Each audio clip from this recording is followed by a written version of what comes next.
या आघाडीला एक नाव घेतलं जाईल की आता आदिवासींशी असणारा आम्ही आहे, त्याच्यानंतर असणारा मी जसं म्हटलं की ओबीसी असणारा फ्रंट आम्ही असणारा केलेला आहे.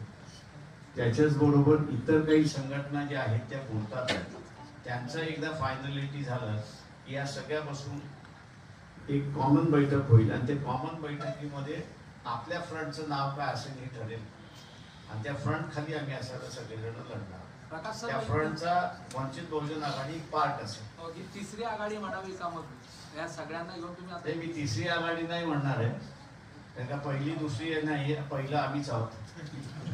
त्याच्यामुळे तुम्ही आम्हाला पहिली आघाडी म्हटलं तरी चालेल. एक नवी उमेद पाहायला मिळेल महाराष्ट्रात असं एक. मी असं एवढंच म्हणेन की मी या निमित्ताने महाराष्ट्रामधले पहिल्यांदा मी असं जो सगळ्यात मोठा निग्लेक्टेड वर्ग आहे, ज्याच्याकडे दुर्लक्षित वर्ग